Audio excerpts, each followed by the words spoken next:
Welcome everybody to Scary Christmas, and not just because we look like this. We happen to be at one of the places with a catalogue of amazing stories that we're going to share with you. We've got an awful lot to do, and you'll follow us every single step. We're at Whitby Abbey. Whitby Abbey is a place where it is said that a nun by the name of Constance de Beverley did not obey her rules of chastity. She got off with somebody essentially, and they decided that the punishment, instead of forgive those who trespass against her, which I think it's in the book, isn't it really? It is. They decided that they'd try and make an example of her, and they walled her up in the walls of the Abbey. Now some people say, no, that was the story of a nun from Lindisfarne. Well, no, it wasn't, it was here. And her ghost is said to walk around the Abbey. Now, what was the original name of Whitby then? The original name I don't know, but I know how it got its name from the Nordic. And what Norse word was it?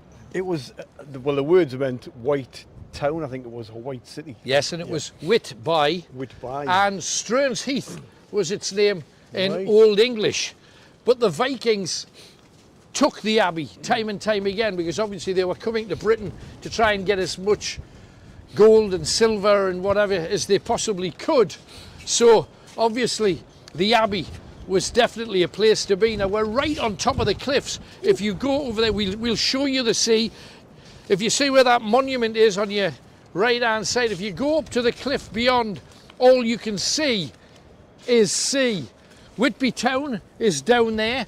And mentioning the Vikings, they've got a bridge over the River Esk that's like a swing bridge. Yeah. It opens up to allow ships through there.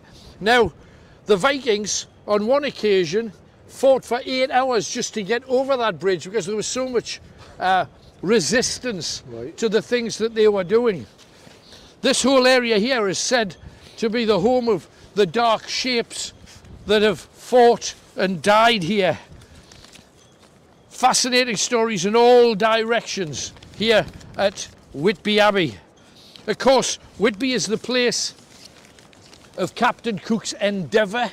There's a replica ship. I'll tell you Captain Cook's story when we get down beside his boat, and we will this week, next week, who knows. And I know I'm dressed like Nanook of the North, Kenny Nookie of the North, and no matter how cold it is, and it is around about -6 at the moment, these fingers will fall off, but we're going to take you and show you an amazingly good time. Now, the Abbey, we're going to get some incredible shots of. And of course, when you look at those shots, watch out for moving shapes and shadows, because they will be there. So many people have said that they've seen ghosts in this direction. And the weird thing is that one of the more haunted areas of this whole place, and if you come down here, you'll be able to see the Abbey for what it is, really. It was built... Did you hear that? Yeah, that sounded like a gate opening. To me, it sounded like metal on metal. Well, it was metal, yeah, like a metal gate opening though. It could have been. How cool is that? That was loud. This whole place was Really built loud.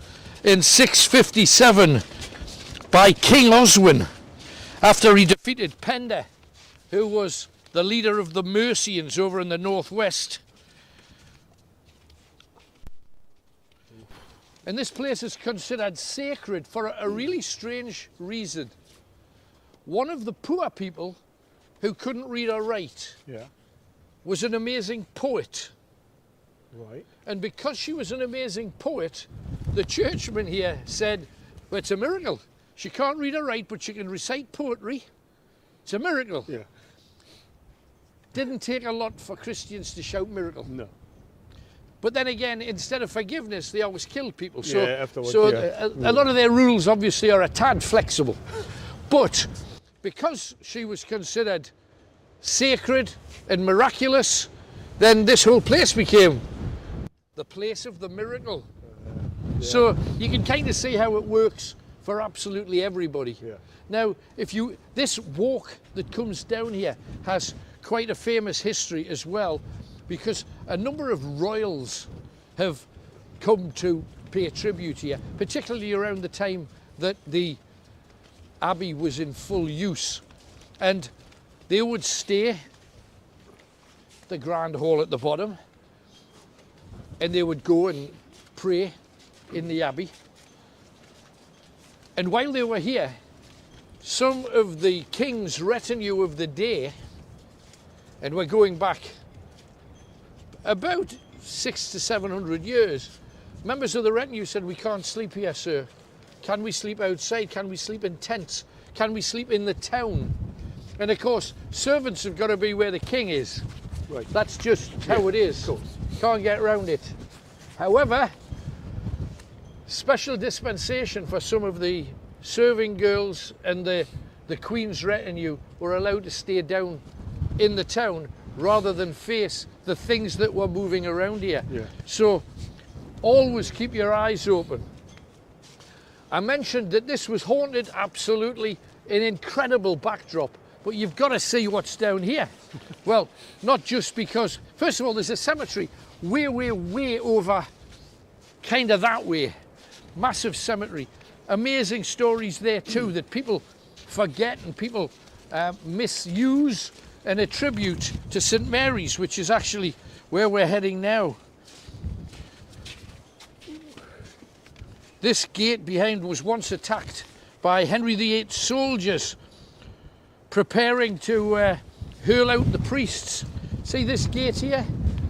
This gate was barricaded and peasants stood with spears trying to keep out Henry VIII's troops, because like all religious buildings, the dissolution of the monasteries that we keep talking about on ghost hunts, they came here and you had all these poor pikemen who were essentially farmers and gardeners just poking away at soldiers. The soldiers burst in, killed them all, chased the priests out.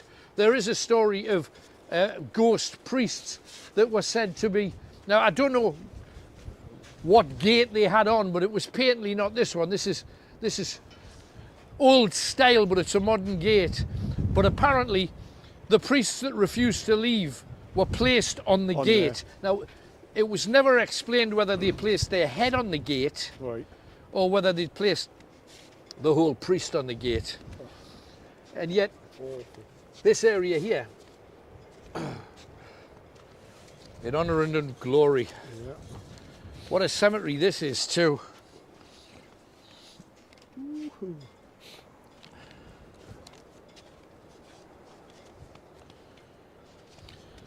Now, if you keep your eyes open in this cemetery, you'll see that a lot of the graves have got skull and crossbones on them.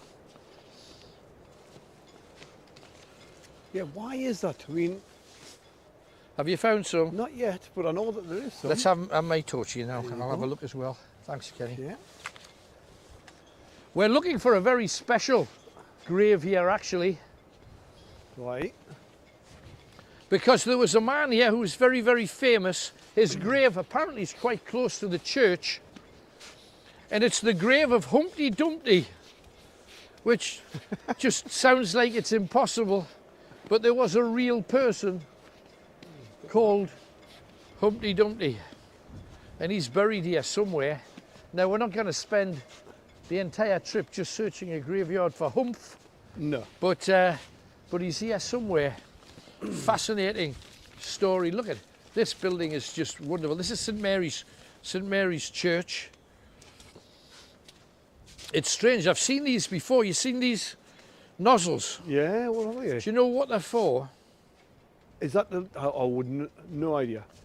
I was thinking, is it to lower a coffin or something, but it can't be. Well, the 'cause weird you- thing was, I talked to a curate about these strange, and there's obviously one presumably there and one missing from there, and it was said that some of the famous people who were buried here believed in an afterlife, and they believed that they would be raised to go to heaven, and they would need somebody to lift the top of their grave so that their soul could go to heaven. So they placed Right. these handles, as it were. So they could get Now back. keep your eyes open, because a grave around here is Humpty Dumpty, so we kind of like to Dumpty? see him if possible.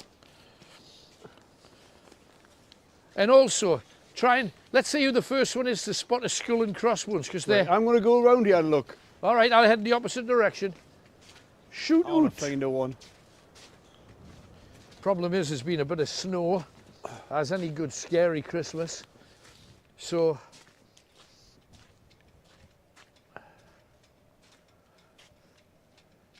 apparently there's more. There's some more of those grave handles, as it were. Oh, the wind from the sea is blitzingly cold. Look at this building, how wonderful. And there, can you hear the roar of the wind? Amazing. Henry Gardner died 77 years ago.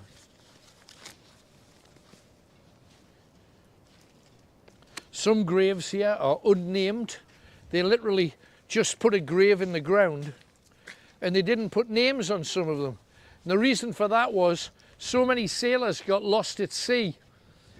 Their families wanted a tribute, so they would come, and 8 or 9 sailors would be remembered just with one simple gravestone.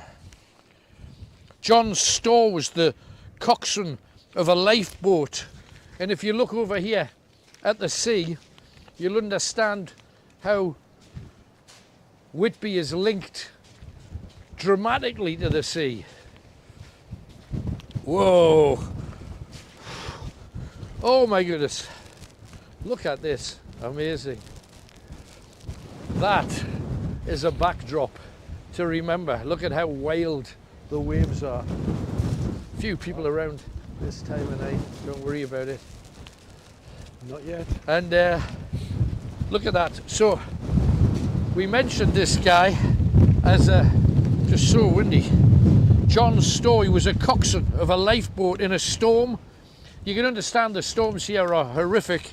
Back in 1861, do you know that a ship was clearly seen in the bay over yonder, and there was 52 people on this boat. Now the lifeboat was the one that you rowed out. Remember, this was before engines. So John and his lifeboat crew of 4 people rowing went out into that sea, or a sea like it, 6 times. 6 times they went out. I don't even want to walk past the edge of that wall. But 6 times they went out. They rescued 43 out of the 52 people on board the ship. And then finally, on the way back, with their 7th trip, the lifeboat capsized. All of the passengers that they were rescuing died. Every member of the crew died except for one, who they said was never the same again, and he certainly wouldn't be. So this is the big cross being visible by the ships at sea. Amazing stories, the wind picking up and howling in all directions. William Scoresby, an Arctic explorer, his family are in this cemetery. William Scoresby, apart from discovering countries and sailing the 7 seas, he also invented the crow's nest. How about that? And the cannon, who was big, fat and round, and his name was Humpty Dumpty, has a grave here somewhere. Now the haunted, there is one story that I heard, haven't been able to justify or deny it, but it says that on the window, hang on, which window would it be? It's this side. On one of the windows, there's said to be a priest who tried to be a priest, but another one that couldn't adhere to the rules of chastity. So they essentially locked him away. They never let him mix with people, and they kept him in one of the rooms upstairs. And I believe it's here.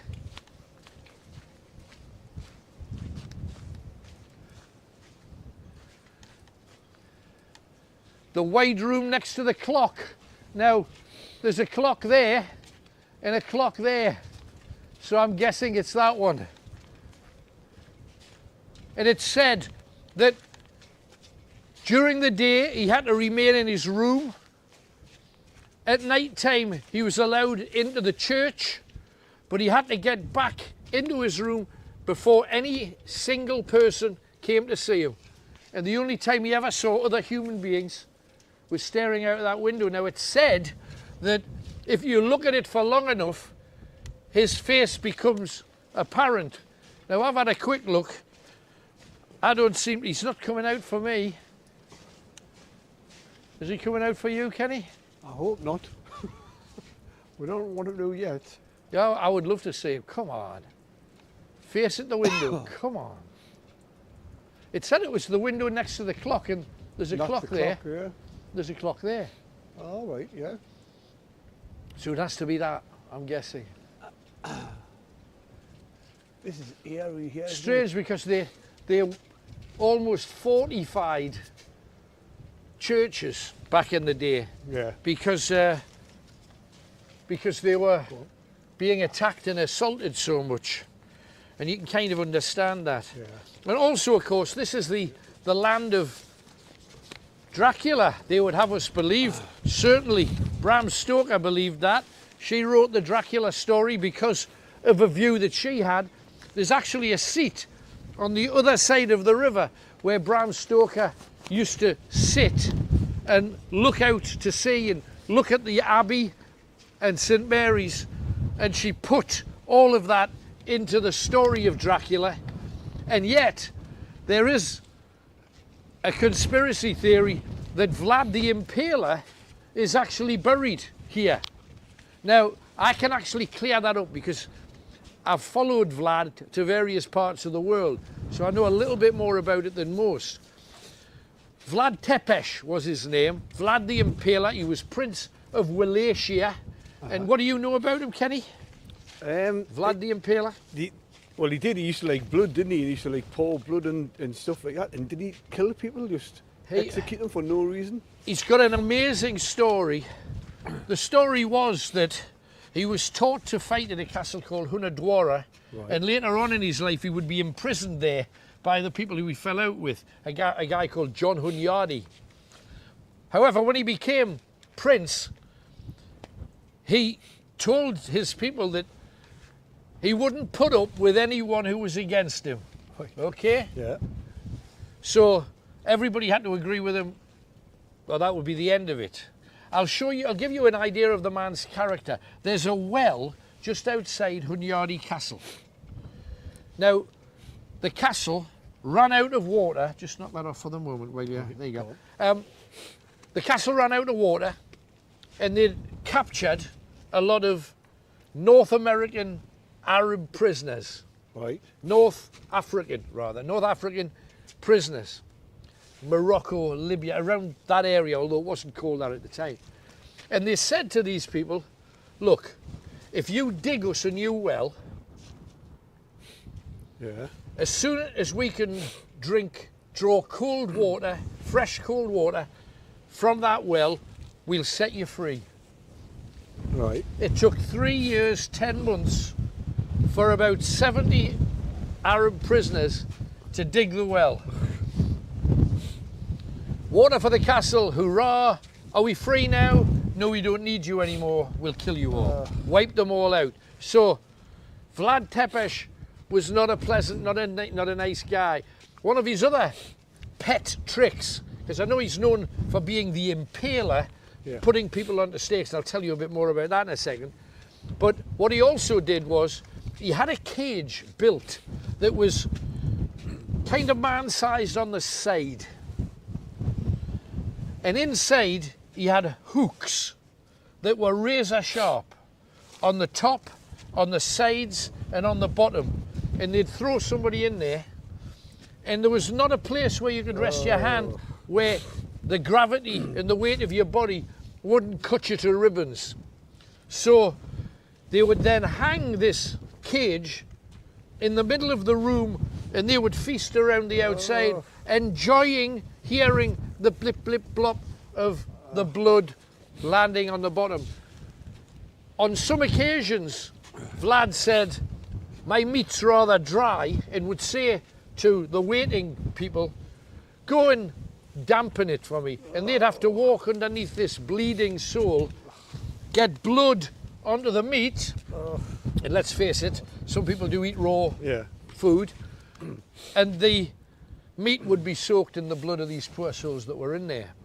The thing about impaling as well, Vlad took it kind of seriously, and when you impale somebody you think, well, it's easy, you just get a stick. You've impaled them. That's not what Vlad did.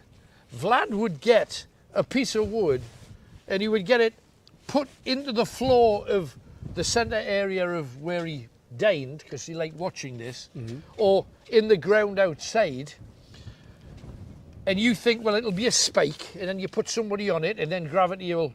Yeah. It wasn't a spike, it was a circle. They didn't want you to slide straight down. They wanted it slow, and your sphincter being one of the strongest muscles. After your Christmas sprouts, you'll know only too well how strong your sphincter is. But then they'd be placed on it, and your natural instinct is to kind of tense up to, how long do you think you can? And then it starts going in, and then it starts going up, and eventually, on average apparently it took between 3 and 5 hours, then the stake would eventually either come through you, physically knock the top of your head off your spine, or it would burst out your neck somewhere. And you'd be bleeding all over the floor. So that's Vlad. Now, hang on. We're talking about what's that got to do with us freezing our testes off up here on a hill. They said that when Vlad Tepes's remains were stolen, and they were stolen, it was said, by Vlad's supporters, who were going to put them somewhere safe, somewhere where they could make a Vlad Tepes shrine, and they could go and worship there and say, Vlad, we love you, kind of thing. He had supporters? He had, well, if you didn't follow him, you know what happened. Yeah. But if you were sitting there eating feasts because he was paying for them, you know, people are attracted to money whether you like it or not. So, why is Vlad here? Well, this was one of the places that were named, even back then, you know, we're talking hundreds and hundreds of years ago, people were talking about Whitby Abbey. Right. I mean, how amazing is Isn't that? it? But it was St Mary's Churchyard. This was the place that they said, we've buried him in a safe place. Now, the truth was, they didn't bury him anywhere. No. They set a blind trail. Right. But the people who hated Vlad, a lot of people think they dug him up, just destroyed his remains. Right. So that there wasn't a place for him to be worshipped. His supporter says, no, he's safe, he's in Whitby. And then everybody who lived in Transylvania at the time went, where's Whitby? Never heard of Whitby, where's Whitby? We're here. So he could be here. Who knows? However, I've got a theory, because we've been, and it's actually a place you and I have been, and we talk unendingly about, and we apologise for that. It's the Bone Cathedral, Kutna Hora, 50 miles north-east of Prague. There's a cathedral made of human bones, 200,000 human bodies scattered. The church is just full of bones, making figures, clocks, wall decorations. In a crypt, thousands of skulls just on top of one another. Now, I believe if you were a supporter of Vlad, and you want, and incidentally, some people say that Vlad was one of those crackers who actually sharpened some of his teeth so that he could eat meat more effectively. Now, you don't know whether they're just saying that because of the whole Dracula myth and legend. But if you were going to hide a body, and if you were a supporter of that person, you wouldn't put it in a bit of ground where at some point somebody would say, that's where Vlad is.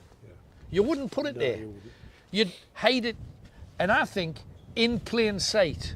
Now, at that time, the Bone Cathedral, they were taking anybody they could. They were, the grounds were overgrown. Human hands are poking out of grass and stuff. So I think they put Vlad in the Bone Cathedral, so nobody could ever get out there. Because even if you said he's there, if you went to the cathedral and you saw all of those, where would you start? Yeah. Where would you start? So You'd never find him. I think that's what the crack is. Thank you, Kenny. That's what I think happened with him. So anyway, Good solution. let's continue. Oh, look at these graves are starting to look spooky as hell, aren't Still they? haven't found a skull. I haven't found Humpty. No, I know. Have you found a skull and crossbones? Nothing. No, not yet. But there will be.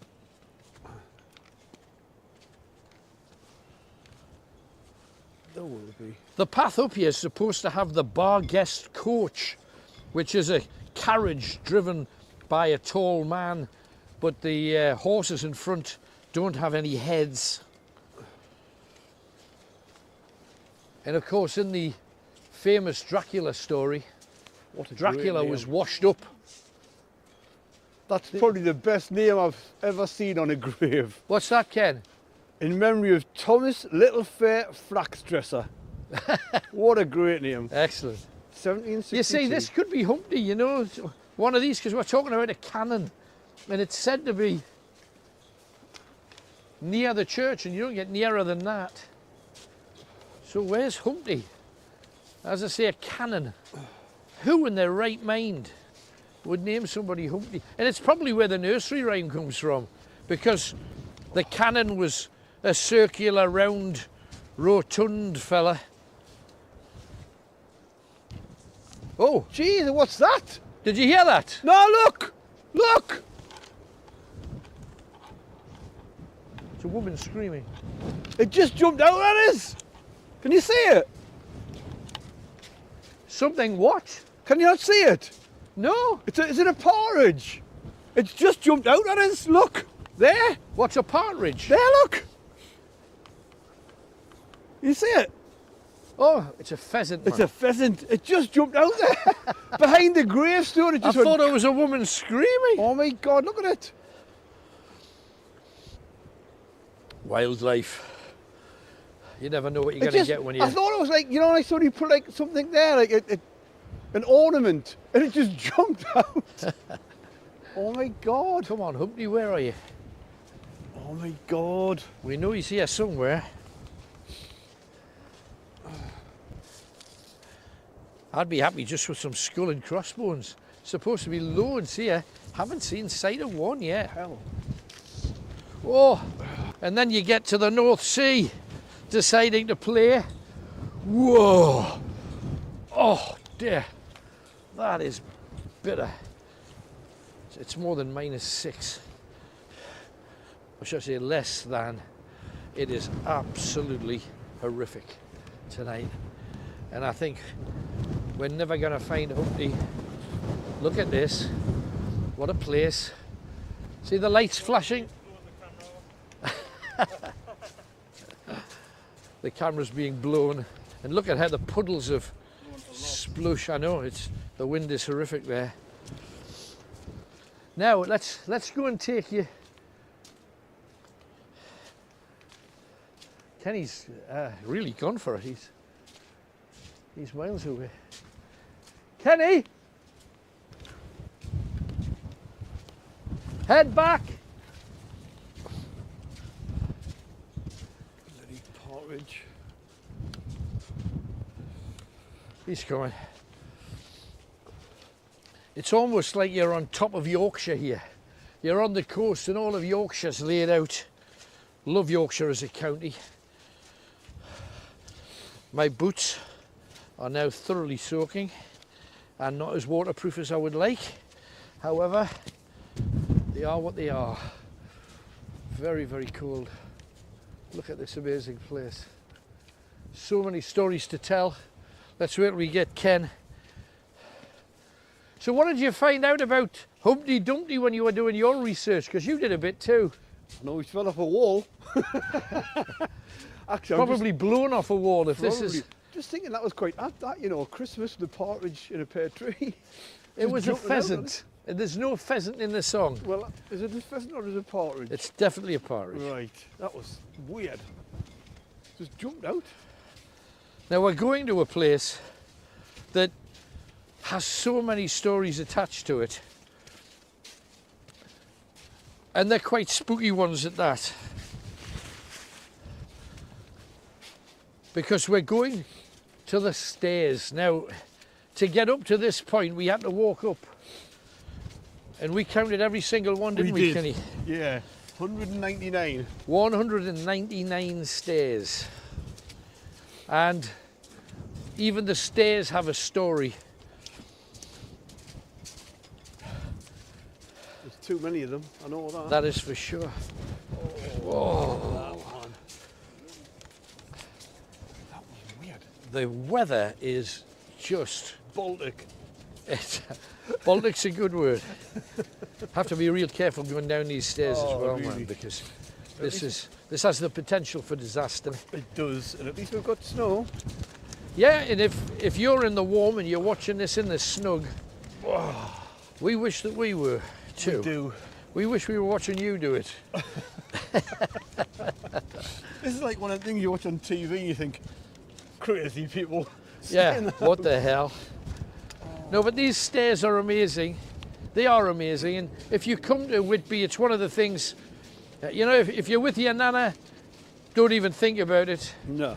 But they do go down a heck of a long way. But before we go down, the story of this particular area, and definitely light them up, Kenny, by all means. Yeah. Want to double barrel it? Go on. Down these stairs, Grab the rail.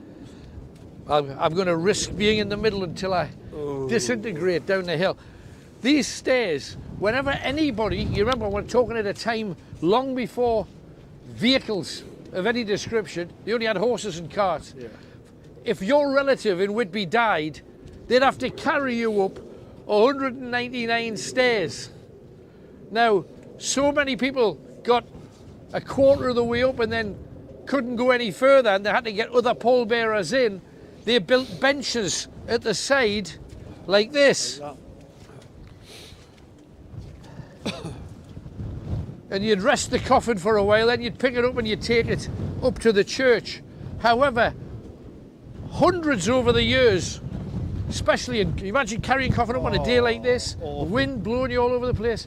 Coffins were dropped, bodies burst out of the coffin, fell down the stairs, bent themselves around the rails, fell in the ditches at the side. Mayhem. Mayhem over the centuries. Also though, if you are somebody like a Viking, or maybe you're somebody in the Civil War who wants to go up to the Abbey and rob it, you've got to climb up here with all your armour, you'd certainly think twice about it, that's for sure. Anyway, I'm not going to count 199, but I promise you by the time I get to the bottom, I'll feel 199. Be really careful, look, Ken. This is a nightmare waiting to happen, isn't it? It is, absolutely. And every time you get here, you kind of see how Whitby's laid out with tiny little alleys. Yeah. And each alley is named after something that happened in the alley. So as we come to them, I'll talk you through a few, because most of them have got a story of one kind or another. This is a nightmare on Esk Street. I must say that wind is unforgiving. Honestly, the hail hitting you in the face and stuff before. Yeah. Oh. There's another bench if you want to rest your coffin. Do you imagine? Let's say even if they give you 8 men to lift a coffin up here. Oh, honestly. Oh, Madness. It would take you forever. By the time you got up here, you'd think, just put me in one as well. No, absolutely. Saves the Absolutely. 100%.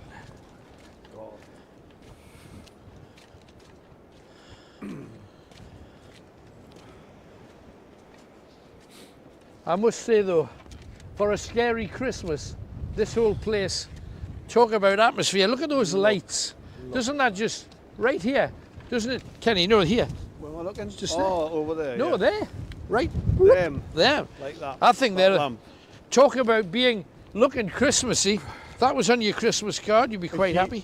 It is, isn't it? I was just saying, it's like the quintessential Old English, villagey Christmas card that you get. It's a seaside resort Christmas card, absolutely. Yeah.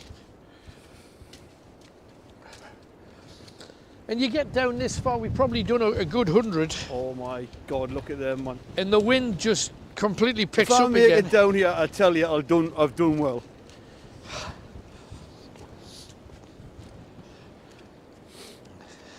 Doesn't help being 1,000-year-old at times. We went to school with a Highlander, didn't we? Oh man. But as soon as you get to a place like this, you can see places where the press gangs would come, and they'd come along the small streets of Whitby. And there's no escape. Into these small taverns and inns. Yeah. And many of them are exactly the same inside pretty much as they were back in the day. God, this is so slippy. And you would see people down there being loped on. Do you know what I mean? Jumped Yeah. on. Literally, these steps have just got worse. Absolutely. They really have. I mean, during the day, you can imagine an incredible view over yonder, way out to sea. This is slippier now, mind. Last gasp. Oh my. Oh no. Yeah. The weird thing is, you know, if you're freezing cold, and we are, the sensible thing is to hold the handrail. If you hold the handrail, your hand drops about 5 degrees of temperature. Yeah. Oh. Take it easy, Ken. Take it easy. We are no accidents today, for absolute certainty. And you see, wherever you go, there's little tiny paths that lead down. Look at that. Up there. There's another tavern there, you see. There's a tavern down at the end of this one. And if you go down that road, there's about 3 or 4 on either side with all of those tiny little side streets. Come on, 10 to go. I think I'll just jump the rest. Not for a second. Oh my. And you see the ground here is still cobbles. So back in the day, horses. Yeah. And have you seen that? Look at. Can you imagine a horse trying to get up there? Oh, And that's what we're talking about, horses and carts Yeah, yeah. trying to get up there. Absolutely fabulous. Fabulous that it's still here. Yeah. I wouldn't want to take a car up there, would you? No, what the hell? Not mind a horse. Take a horse in a car. Just so, whoops, so I've got a bit of weight.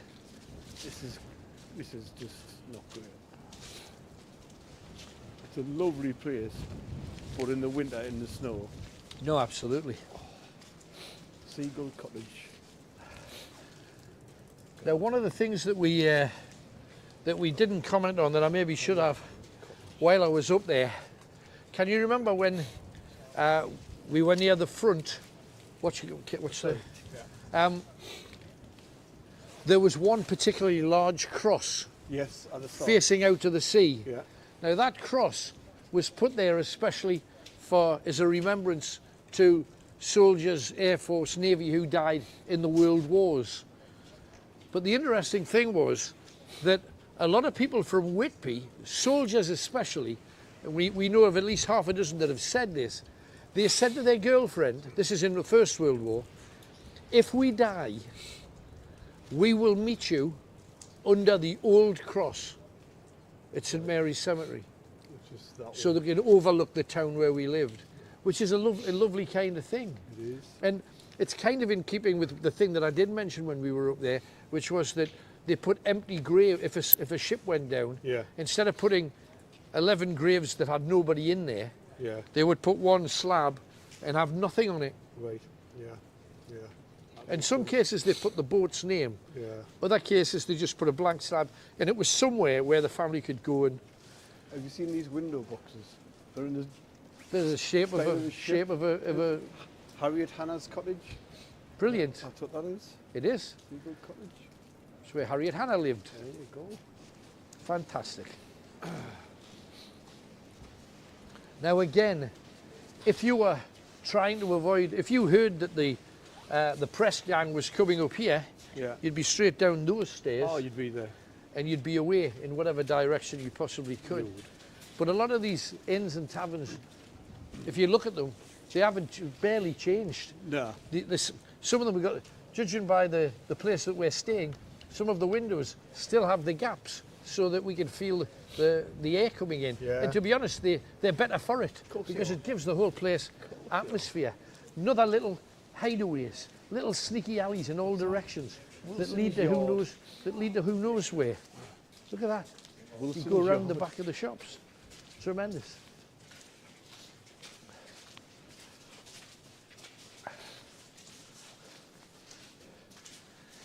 Now, if you want to imagine Christmas in an oldie worldy part of merry England, this is it. Look at that. Merry Christmas. This Caedmon cottages here, they're exactly the same as they were back in the day. They've even got the original. Look at the height of the door. They were smaller back then, but they still managed to get an attic. Little attic room. But the Caedmon cottages came all the way down here. There's another couple. People still live in them. And here's the first one. Here we have it. Woodwalk's Yard. And again, if you're looking for a place to murder someone or to drag them in and take their few coppers, that's the place, isn't it, really? At the present moment, you can go down there and visit Lemon and Lime for t-shirts, hoodies, bags and more. But back in the day, for cut purses, the people that would slide, cut your purse out from you. Most people wore their purses on their belts and strode around the town. A cut purse would come along, have a very sharp knife in their hand, and they'd come up to you and say, "Good evening, sir," bump into them. "Oh, I'm terribly sorry." And then when the man gets a little bit further down, the cut purse is off, the money's in her or his pocket, And gone. and they're away. And this is Woodwalk's Yard, so there would be woodworkers, you presume, down there. Oh, somebody's lost their glove. I didn't bring mine out, so it can't be mine, because it's normally me that does that, does that kind of thing. It's interesting, but up there in the churchyard, there's a, you know, I mentioned there was another churchyard up there next to the Abbey. Yeah. There's a ship called the Rohilla. Right. Got beefed onto some rocks, and everybody on board the ship died. They were all buried. Instead of taking them home to Holland, they were buried in that other cemetery that we didn't manage to get to. Oh, here's another one. He's one.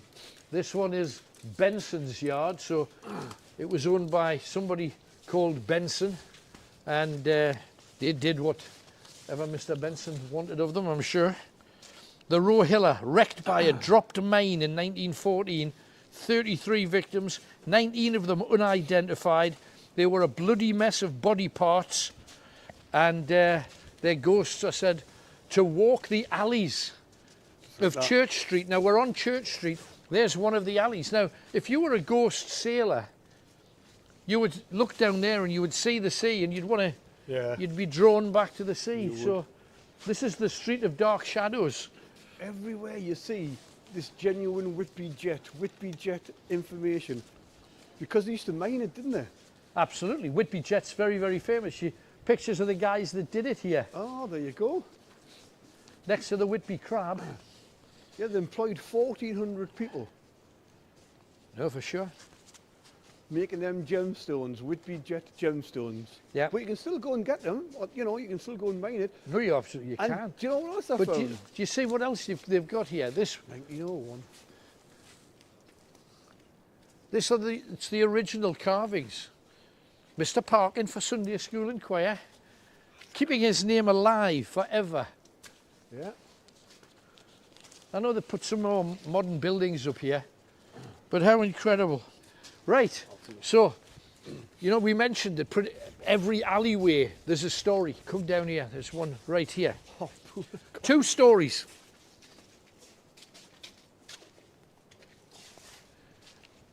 Whitby was a centre for whaling back in the day. Whaling.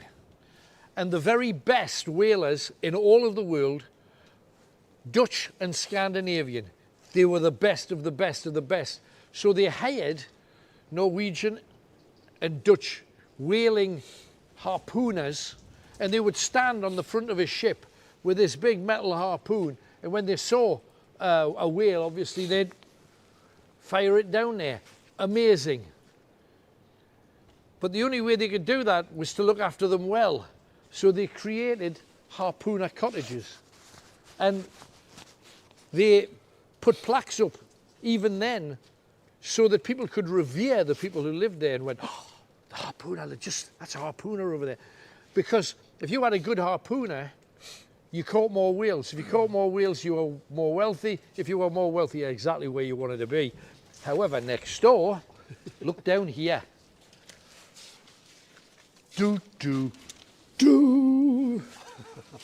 Arguments Yard.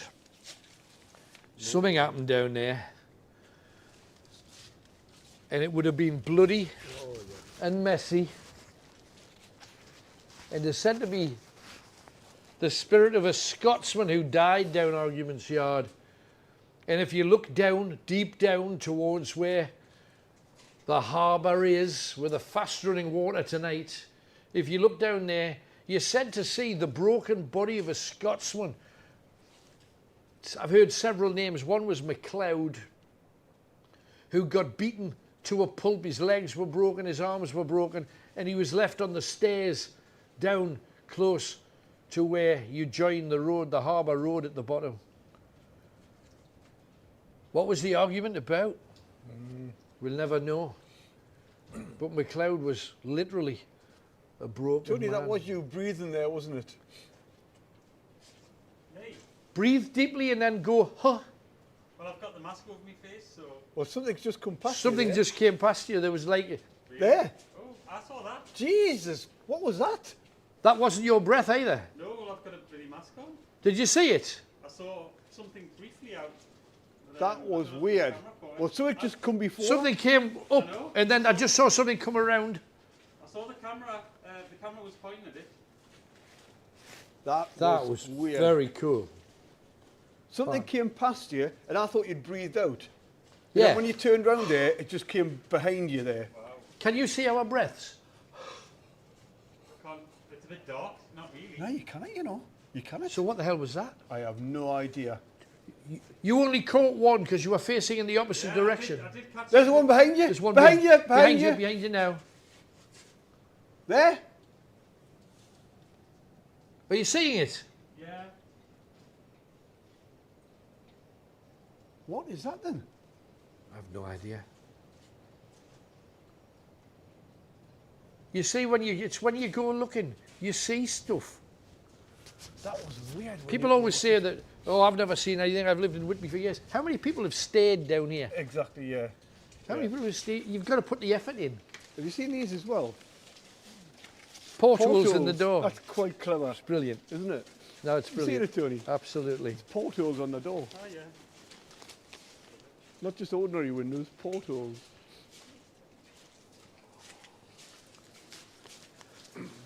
Abbey jet again. You've just got to have a look at each of the alley, and a lot of the stories are self-specific. Lee's Yard. The thing is, they made all of these at a time when it was mercilessly dangerous late at night in the towns, and it makes you wonder, why did they make it so easy for people to get harmed? Why did they? Well, presumably it's always been cheaper off the main street. Do you know what I mean? The washout. Oh, hell's teeth! Look at that, Dear me. Tony. God gracious, that is a beast. And the dog's a size too. That's Blackburn's yard. And is it a Himalayan? Excuse me. Newfoundland. It's almost as big as Newfoundland. Hello, Doggis. Beautiful. I thought it was a small horse. Is that right? Well, you're lovely. You're lovely. I'm not a doggy person, but I love you. He's a beaut. What's his name? Oh, Bodie. Bodie. How about that? You go where you like. Absolutely. Nice to meet you anyway. So, I was, for a moment, I nearly bid on that, just so I could ride it around. Amazing. Oh, there's another one, Borough Place. And you know, places like Borough Place would sound attractive and kind of sexy, but it's worth looking down them. We would never have caught that in Argument's Yard if we hadn't taken a look down there. Mad, that. I just saw Tony, breathe out, but obviously not, because he's got that. I thought, and he's going to turn around and breathe again and we'll see it. Yeah. I'm glad you mentioned it, because it obviously didn't Would have happen. missed that, I don't know.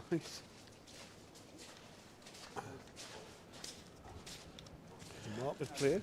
Market Square. That's a marketplace, isn't it? Absolutely, let's walk around it. Market Square, yeah. Without falling.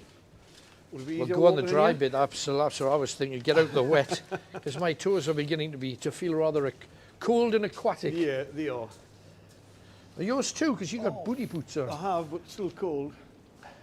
This is the main square. Cold. Now the main square, back in the middle 1700s, was a place that actually had 2 or 3 of stocks in it, to punish Right, yeah.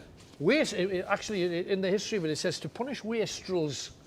And you would have the stocks here, let's say, where the space where the car was, for example, there's a snow cleared, just especially for us. There you go. You would find that there'd be stocks there and people would have their legs pushed through them, and people would come up and pepper them with rotten fruit and rotten vegetables. Yeah.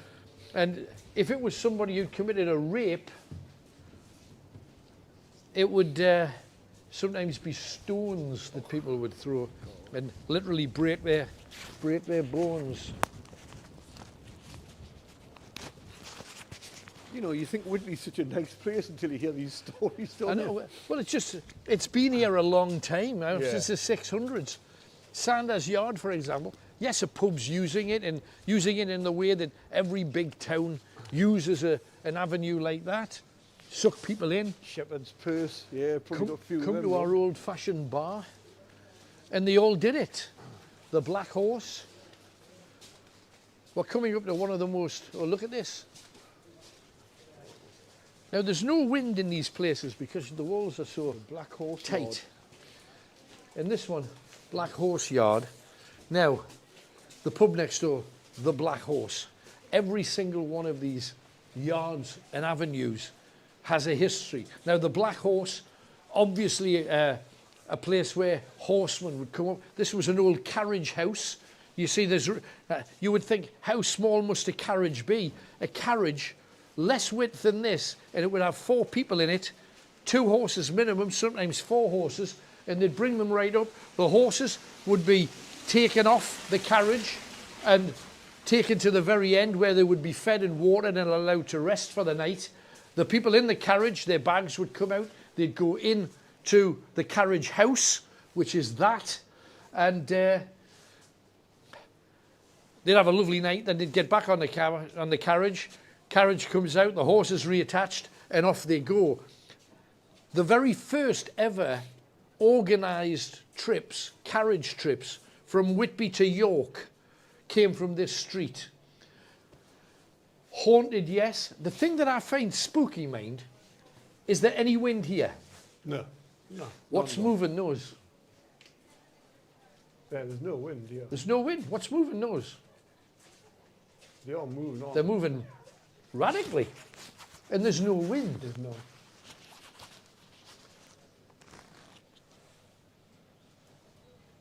So what's doing that?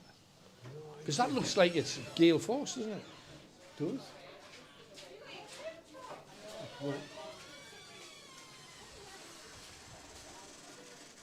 Fantastic. Brilliant. Now we're very close to the most haunted tavern in all of Whitby, and it's just down here. There's the Black Horse. Oh, plodge in.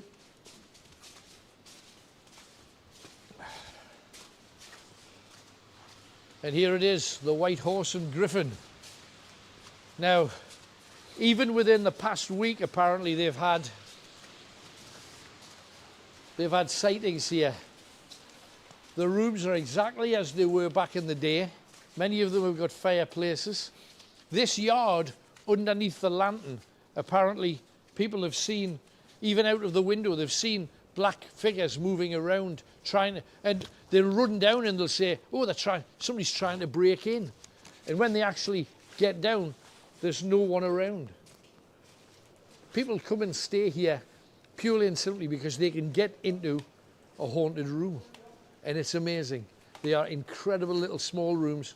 That is a place to get into. And one of the things that's really was really important back in the day was the fact that you would have to, is he coming up? No, he's not. If you came here, you would come in a carriage or on horseback. Now, an awful lot of the places up and down here, if it was a hotel or whatever, then you'd be fine, but there was nobody prepared to look after your horse. So one of the big selling points is exactly what it says on the wood there. Good stabling. So, and if you go to the back of the yard, this is White Horse Yard, that was Black Horse Yard. Good stabling. People who had horses knew that they could come here and they would be looked after perfectly well, but their horses would be looked after too. Thank you. So just shows you in different times, and it's kind of just the same thing that if you or I were coming looking for a hotel, one of the first questions we'd ask is, oh, is there car parking? And it's exactly the same. Yeah. They're just looking for a car park for their horses. Looks like we're going to be going in there at some point. I think it's amazing that the first stagecoach left from here to go to York. I've just been mentioning that. I think that's amazing. Kenny's just said the very first stagecoach carriage travelled from here to York, which is amazing. No coach had. They'd missed Whitby out altogether, and it'd be like London up. Yeah. That's how it worked. Now, at some point over the next few weeks, we're going to have a whole night in there because they just had sightings this past week. Knockings, bangings, bumps and voices. We want some of that. We're going in to the most haunted. And if you look up at the top window, there's a spirit already looking out. Moved slightly left. Da, da. You see her? Yeah. There you go. She's watching and looking at us. So, where are we heading next? Well, we're going Toon, as Petula Clark once said, for money. Few shops still open here. Let's check out, is this the one that I think it is? Forester's Court. Again, in all directions. Forester's Court. You ever had your Forester's Court, Kenny? I will ever go up here. And we're now in, frankly, what is central Whitby. And if we turn around to our right-hand side, we're heading across a bridge. Remember I told you that, excuse me, I mentioned that the Vikings had attacked and they were held for something like 8 hours on the bridge. The bridge we talked about is just around this corner. That is the smallest front door I've seen in my life up there. Really? Seriously. Let's have a look at it while we're here. Have a look at it. You will be absolutely amazed. But it's coming to places like this. I want to be amazed. I want to see all these Seriously, cool this things. Is the smallest front door ever. Anyway, where I can get my feet dry for a second. Look at that. Oh, wow. How crazy is Now, that? I am what most people would describe as relatively a short arse. Even I'm too big for this. That's crazy. Fabulous. But it's all, look at this, you've got the stable door. Yeah. You know, and that's a relatively modern door, but it would be replacing, I think, probably a proper. Yeah. And you've got to remember that at the back here, right in the middle bit, was a patch of green for horses. Up there. Did you hear that? I did hear that. Oh, and that. We're getting a bit. Isn't that weird? Tony's getting ghosts, I'm getting noises, and Kenny's getting pheasants.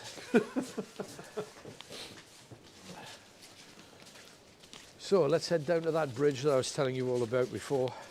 It's just down here and we're plodging the whole way, as you would imagine. Christmas trees out because it's Christmas. Merry Christmas, everybody. Thanks for being with us.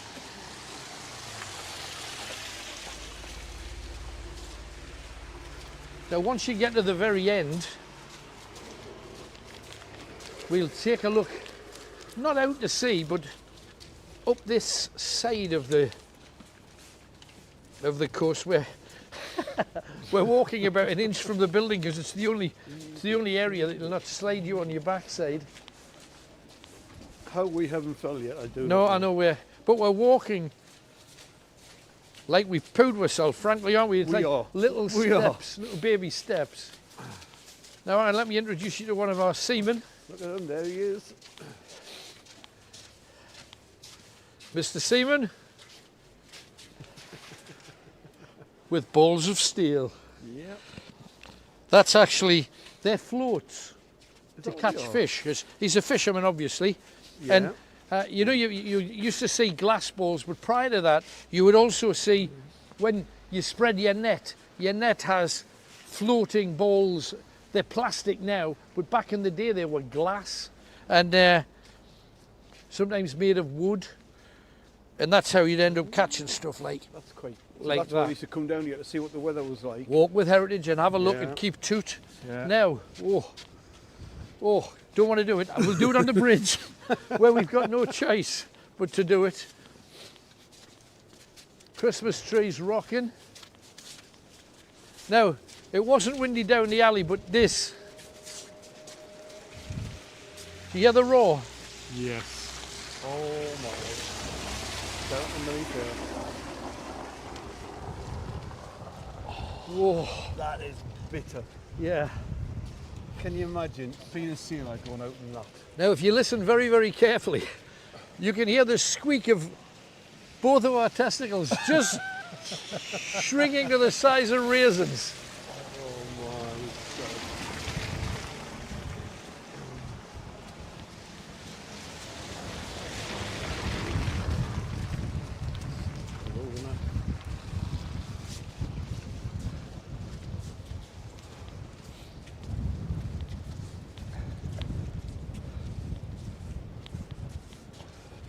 Now over here, right the way in the far distance, you can see like the lifeboat station's just there. At the end of the pier, there's two lighthouses. Both of the lighthouses are haunted. In one case, there was a guy atop of the lighthouse and he fell from the little walkway at the top and he fell to his death. And his spirit's still said to walk around those particular areas. Now let's go down here. I want to introduce you to a sailing ship from back in the day that is very, very, very famous.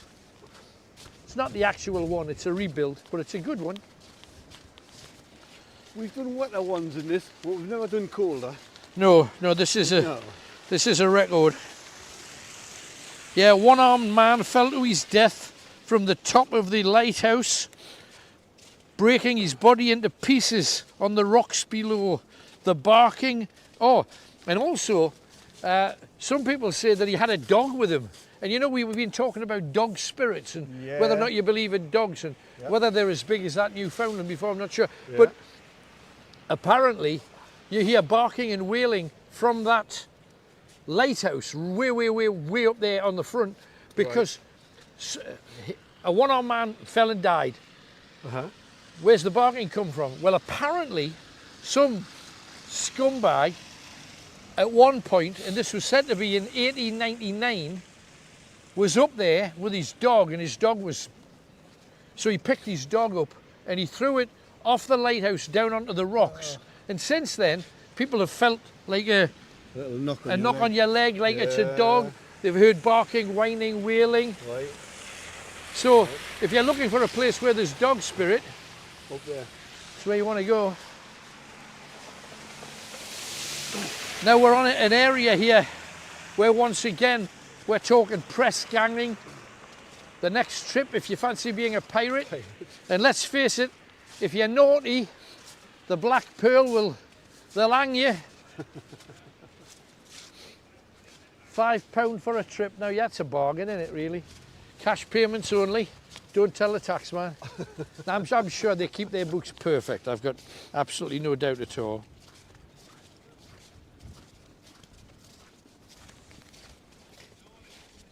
I've never been fishing in my life. Have you ever been fishing? My dad used to go fishing and I used to stand at the riverbank and watch him and be bored out my mind. But my dad did take me fishing once and I caught a roach. Ah, right. So I consider myself a semi-professional. Never been fishing in my life. No.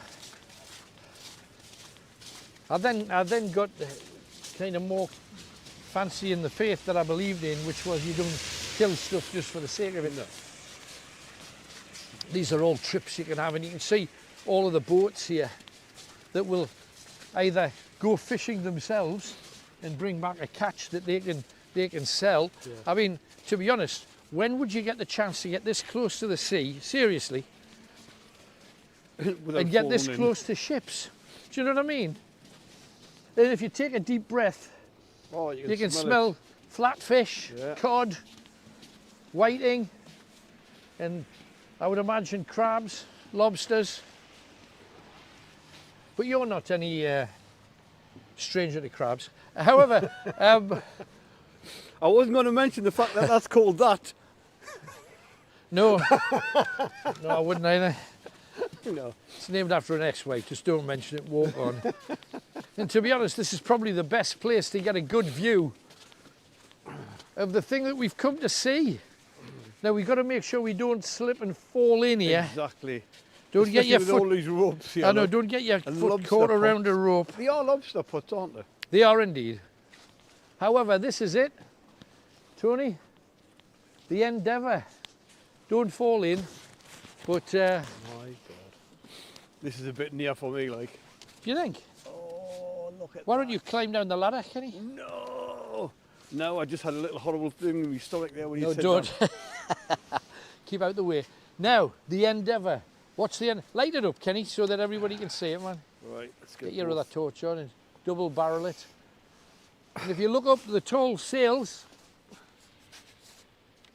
she sailed the 7 seas in ships with tall masts and sails. Look at that. And they travelled from London to Whitby in one day. There you go. I like that. Tall ship, Endeavour. Now, the Endeavour was Captain Cook's ship. Now, he wasn't just a travel agent. Oh, no. Captain Cook, great explorer, world renowned. The ships are just starting to move. Look at this. They are, just here. I just got a waft of seasickness there briefly. Oh God, yeah. Dominator. Excuse me. My fingers are about to fall off. So the Endeavour, we're talking about journeys to Australia, journeys to New Zealand, discovering new places like Botany Bay and all of these fantastic exploits of Captain Cook. There's Captain Cook museums, all kinds of things. Cook was one of the great explorers. However, people have said, and I don't know whether it's just because, let's face it, you don't see. Let's walk around and go to the front and don't fall in the meantime.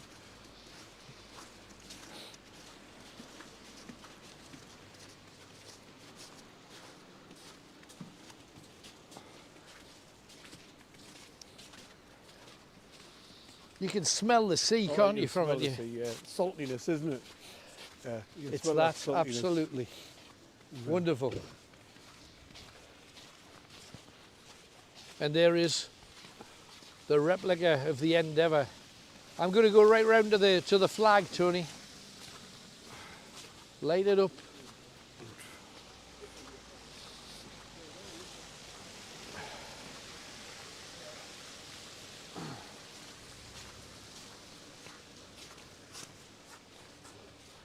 Now, I don't know about you, but Kenny, can you imagine you're getting on that wooden thing there? Yeah.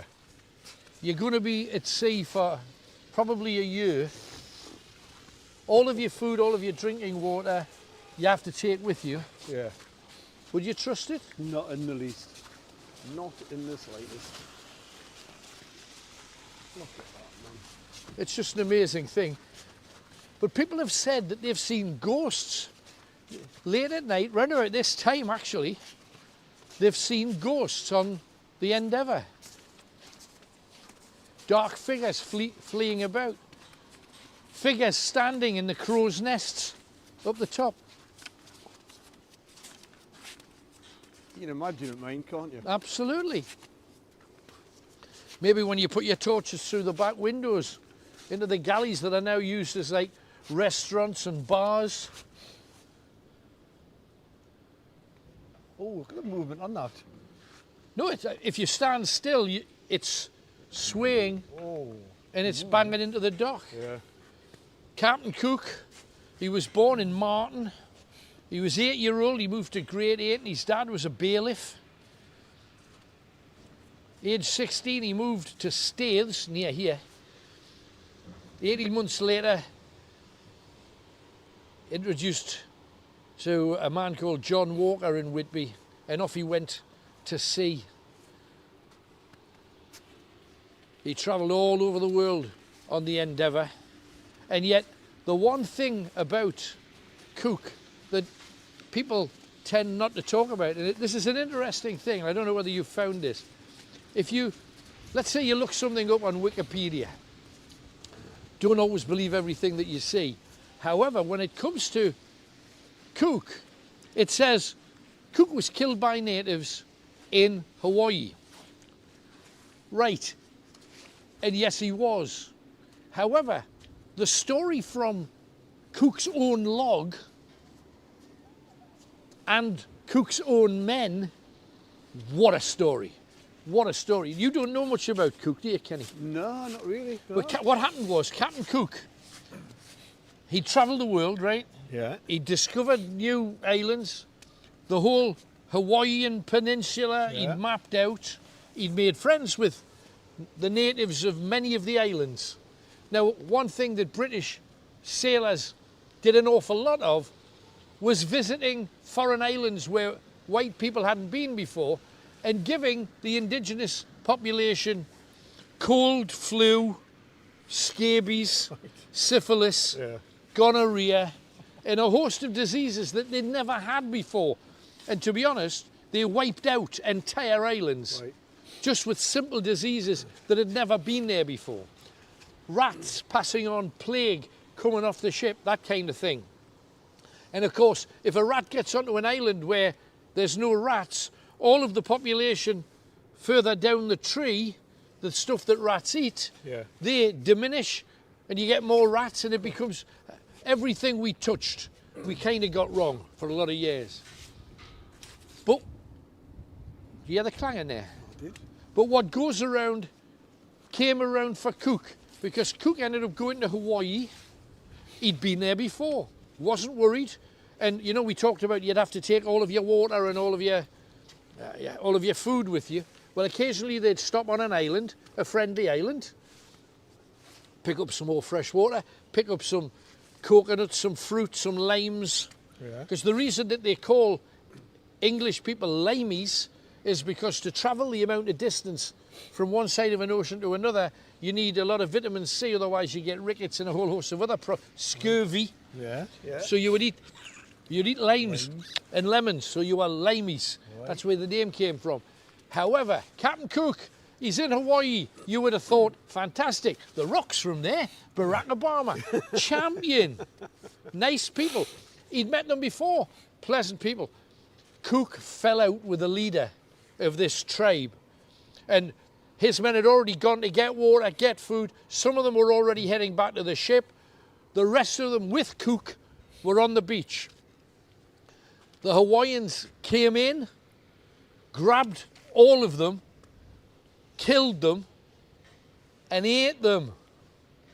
Now, some say, oh no, they didn't do that. Hawaiian history says they did. The Hawaiians that were there, and whose ancestors did it, say they did. Not only that, one Hawaiian historian says that what they did was, they would get the body, especially if someone that was of high status, cook would certainly have been that person, and they would wrap them in leaves from the palm trees, wrap them around, tie them. In with the body, they'd put vegetables. We're talking crock pot here. Then they'd put him into the sand, into a hot pit, then cover the body, all the vegetables, all the bodily fluids, all the juices, cooking the flesh. Then they'd bring it out, put it on a table, cut the string, the fronds open up, cook, and then pick away, you know, pulled pork. And apparently that's kind of the flavour. We're very porky. Right. There you go. So Captain Cook was eaten. Now, to try and get over the fact, because if you think about it, English people especially, we want all of our heroes to be da-da-da. Yeah. We don't want them to be a buffet. He became a buffet. Now, the English decided, well, let's clean up that record. He was murdered by savages, but some of his brave crew went back on shore and recovered his body. Impossible! His body was in the tummies of Hawaiian people. But that's what the history books say, because they were just trying to make sure that our heroes looked. I will never eat a Hawaiian pizza again. That might have been the ham. You might have been the ham on the pizza. But the bottom line was, they did come back with a variety of bones. Now, to me, that's the equivalent to me of sending somebody. You got to remember that they killed a lot of other crew, and they were all presumably eaten too. Because I mean, let's face it, none of them returned. No. They came back on shore, got some bodies, brought them back. They were unrecognisable, but they said, that's Cook. That's Cook there. Now, that's the equivalent of you going in to the rear of a Kentucky Fried Chicken and saying, I want the bird called Charlie from up Amble way. It's not going to happen. But they tell that story still. But the bottom line is, if this is haunted in any shape or form, and who knows, if I was a spirit off a tall ship, and I saw a tall ship, you'd want to be on it. In the harbour where I lived and my spirit roams, you'd want to be on there, wouldn't you? Of course you would. That's what I think, anyway. So, let's move on. I'm loving it.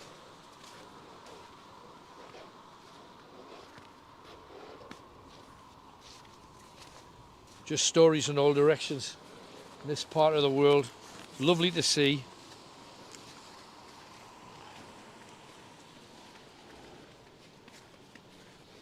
And again, that thing about, streets having little alleyways. Yeah. You look up there towards the plough. Look at that one. I know, some of them are just... If this wasn't a quaint little seaside town, you'd be scared to go down. Of course you would. In Newcastle, An 1:30 alleyway in the like morning, would you? Of course you wouldn't. I wouldn't. Not likely. I was going to say I'd hedge me bets there. Oh dear. There's been Ladbrokes. But you know. So we're heading back down. This was like a little bonus, this whole endeavour thing. Oh, freezing. The thing that makes it actually, it's actually not bad at this time of night if my feet weren't freezing. Yeah. And But, your fingers. and my fingers, absolutely. But police are out in force just for us, you know. Oh yeah. They're only here to defend Yeah, us. to protect. They say Alan's out. 2 vans. Just two. Just 2 vans. Belmont, It's cold. Belmont taxi. Between the cold, Alan'll be all right.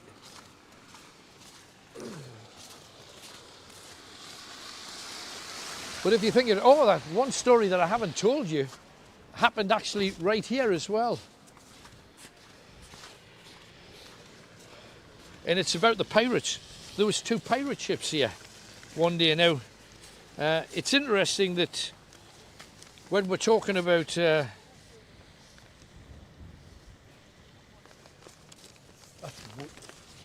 weird, when you see the water moving, I know. Yeah. No, the story was there was a pirate ship came in here. Now you got to remember that places like Whitby have thrived off pirates, Yeah. smuggling, all that kind of thing. Of course. And 2 pirate ships came in here at the same time, and they parked on this dock, which, if memory serves, is the north dock. That's the south dock on the other side. So if you can imagine another tall ship right here, and right up beside it, probably where the chieftain is, just there, Yeah. there's another pirate ship. The Cockerel was one, and the Promenade was the other. 2 pirate ships, and both of these guys. In fact, Tony, if you're looking for balancing places, there's a fine one.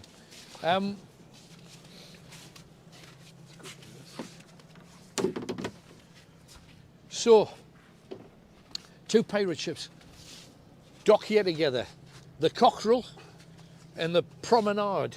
Now, the crew of the Cockerel were already out in bars and taverns along there. Yeah. Now, that's got the Angel Hotel now, but if you can imagine, instead of a fine hotel, sleazy, nasty, Yeah. dirty, loaded full of people who are just there for a bawdy time, really. Lots of brothels, because busy port. Yeah, of course. So, the Cockerel are all in there swigging back.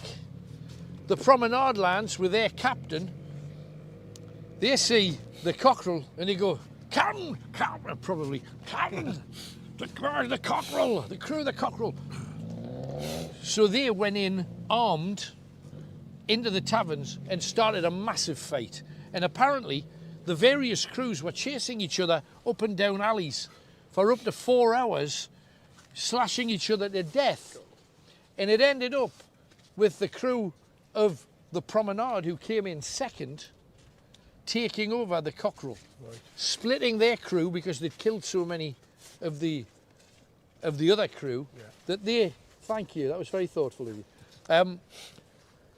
killing the vast majority of the crew of the Cockerel, and they took over the Cockerel's ship. So when you talk about bloody murder, really, they went in, the Cockerel crew having a thoroughly nice time. Let's kill them all. We're going to steal your ship. You split your crew. Presumably then you grab a few locals, hoy them on board. You're going to train them up or they're going to die. Yeah. And then off you go to sea again. But when you're talking about history, Whitby drips it. It really does, man, It doesn't drips it in There's all so much here. directions. So many So things much. in so many places.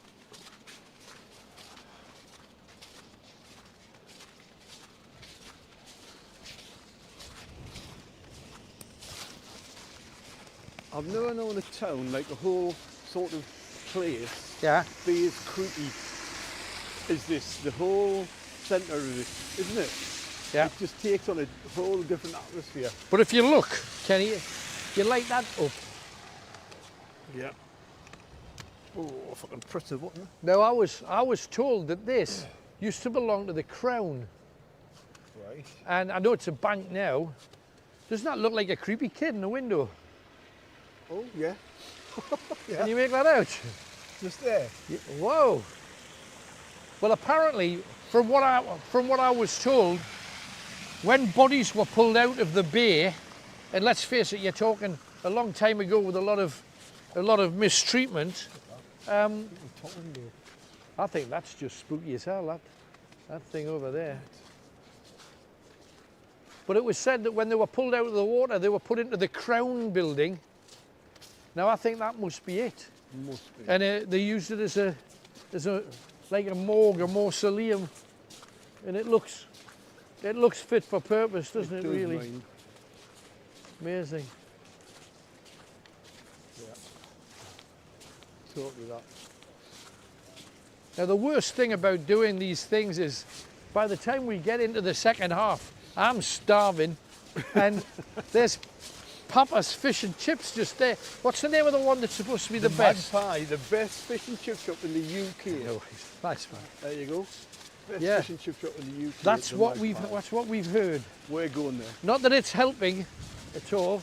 Too far away, Kenny. Too far away. Oh. Look at these beautiful streets. They're just so small. Oh, Story. Incoming Story. Here. Just over here. First of all, you know, we mentioned whaling and what have you. There's a whale.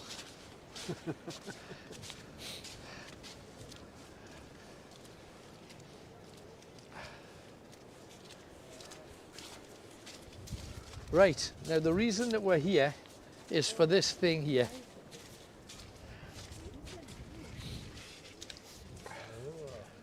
That's not the original one. There used to be another one which was essentially just very, very simple, and all it had was a single stream of water running down from it. Right. And they'd put water in it so that people could drink. Oh, that wind is. Yeah, that's exactly what I was. He's just said what I was thinking. Oh, you. Now, apparently, some guy came here to drink, and he was taking a drink,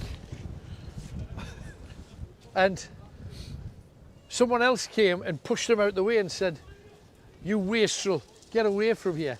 Now, this guy apparently pulled a sword on the poor guy who was just trying to get a drink, and ran him through. And a year to the day that he killed somebody here just for a drink of water, which is absolutely no issues at all. A year to the day, the same guy came back, got another drink of water, and was laughing about the fact that he'd killed that other guy here. And he walked to the edge, and at the time there was a wooden fence, and the guy walked over to the fence, leaned on it, fell in and died. And it was, a lot of people said that saw him, said there was somebody behind him, like a black shape, that Pushed him in. that shoved him in. I would love to think that was true because he deserved it. Brilliant. Yeah. I've got a whale by the tail. That might be my cousin, Moby Dick. As opposed to Moby Dick. Yeah. Look at those seagulls, wild. Oh, I don't know. Crazy, crazy, crazy. Cold though, cheap as my hands. Are your hands as cold as mine, Kenny? Unbelievable. You got gloves on? Yeah, but they're still freezing. Oh, I swear to God. I'm sorry, I'm going to give you that back then, Right, because go on.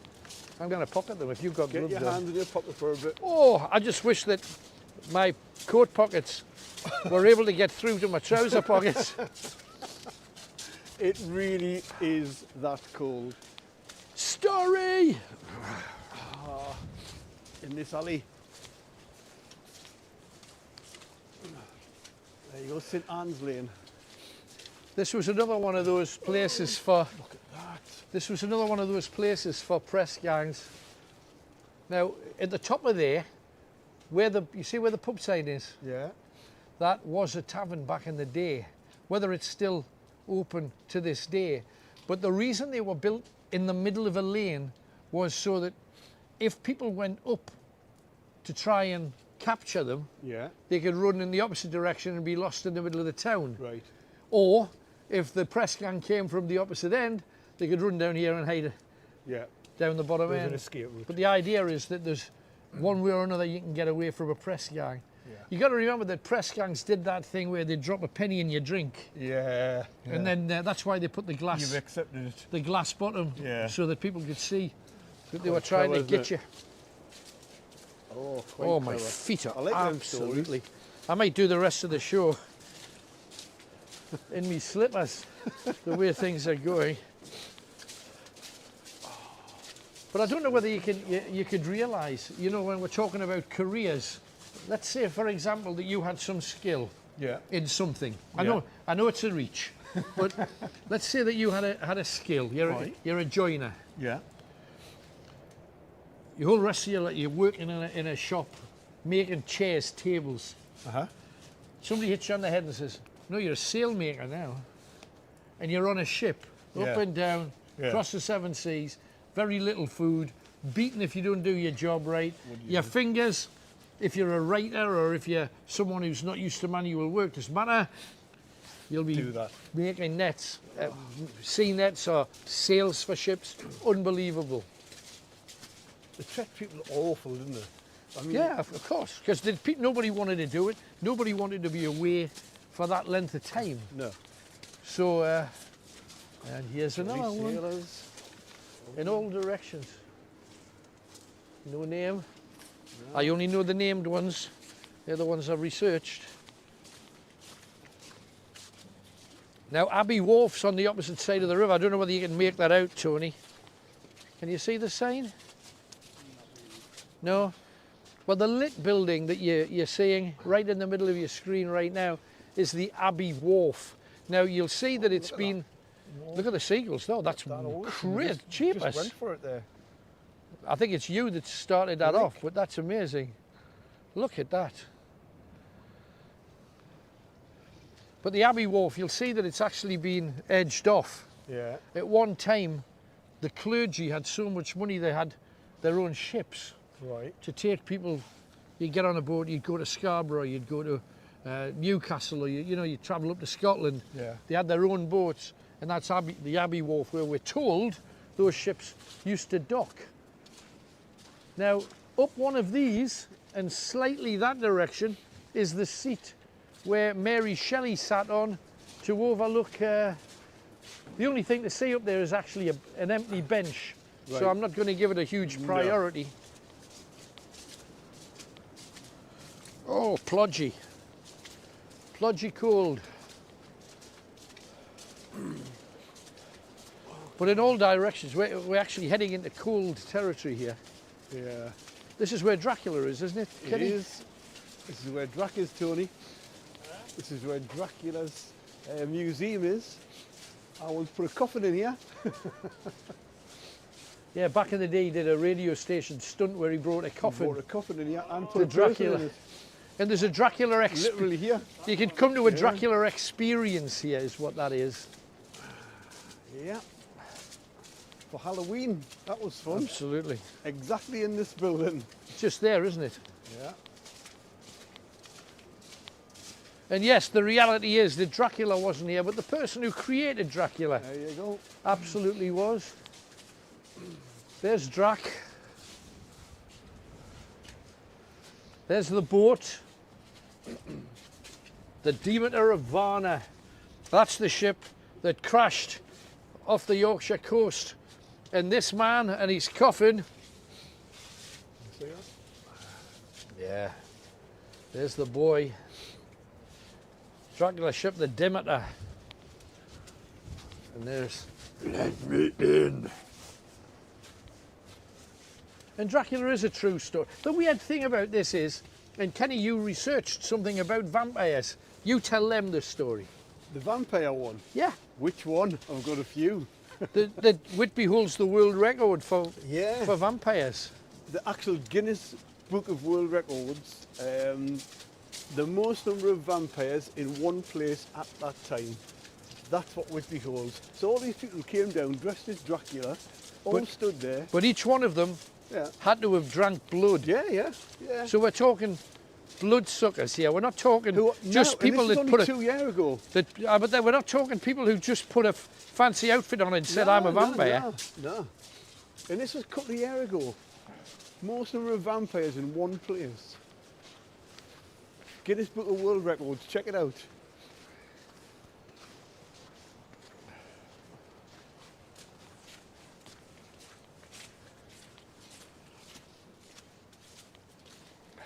Ooh.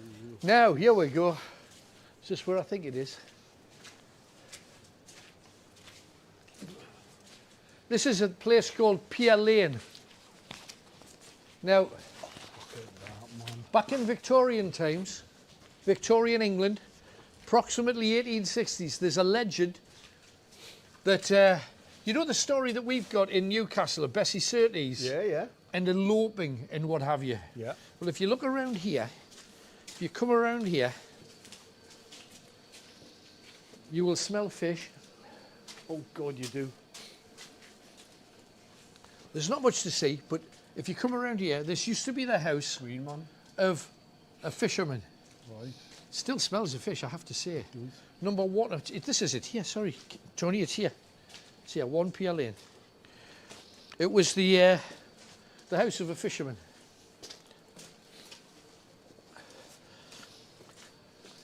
His daughter was in love with a fisherman who worked on one of the ships that the owner of a fleet of ships who lived at 1 Pier Lane. She was in love with just a minor member of the crew. He wasn't a particularly good fisherman. Right. He didn't bring back as many fish as he should have done. This guy didn't rate him very highly, but the one thing he was loyal and true, and he loved the young girl. Now the young girl lived there, fleet owner's daughter. One day the father says, "You're off the ship. I don't want you anymore. I don't want you working with us. You're not bringing in what you need to bring in." And he arrived here. Now this was actually in the middle of February when it was icy and snowy, so not unlike today. Yeah. He didn't have a horse. He had one of those, you sometimes see travellers sitting on a seat with a horse. Yeah, yeah. Yeah, I've seen them. In a horse and trap. A little, small, narrow cart. Yeah. And he turned up here and he knocked on the door, and the man told him to go away and got the lash out and whipped him. He came back an hour later and he had his little carriage here. She climbed out of the window, not quite as high as Bessie Surtees had to, because she had to climb on the back of a horse, but she climbed out of a window, got on this little two-seater carriage and raced up to try and escape. Didn't want to go down there because he had crews, and if they'd have seen him with her, they'd have stopped him. This is where it's not like Bessie. So they get up to the very top of here, and because of the steepness, right at the very, very top, can you see? Right up there, right up the top. And the horse fell over backwards onto the two of them. And she was killed outright. And what was thought was that the young lad who had tried to steal her away, they say they both died on the scene. Now, we know the horse fell on her when she was killed, but we think that the people that found him, like the dad and that, just beat him to death and said it was a deadly accident. And it said that their spirits walk up and down here all the time, and people see them. Sometimes they're hand in hand. Sometimes you can actually hear a horse clattering up the cobbles up on Pier Lane, and this is Pier Lane. So a neat little story. There's stories on every alleyway. There is, everywhere you go. Every corner. I would like to know what that stands for.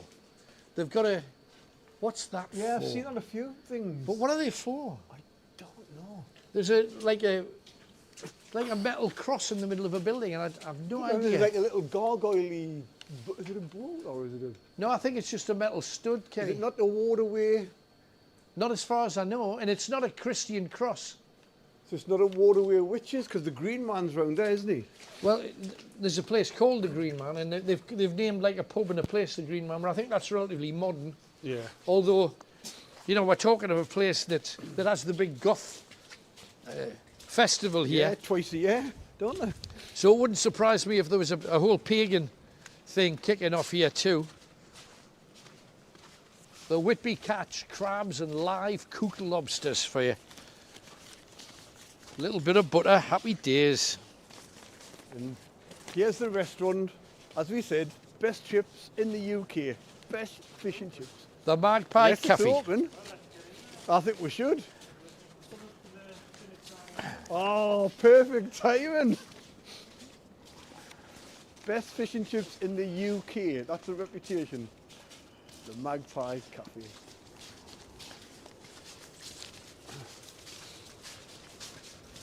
Cool, blimey. Oh dear. Right. Notice the candy floss shops are all shut. They were all shut today, weren't they? All shut. Couldn't believe it. Candy, Rock King, all shut. Don't understand. Well, they're only going to make coppers, I suppose. They But are.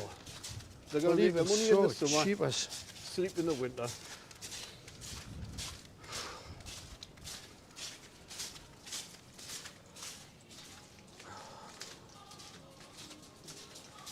Oh, I feel a little bit of warmth there.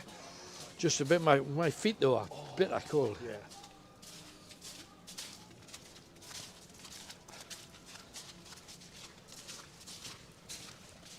Oh Jesus!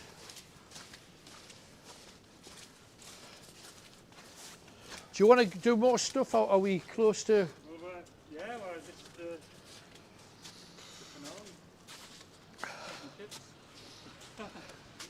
Right. So you just own that up, right?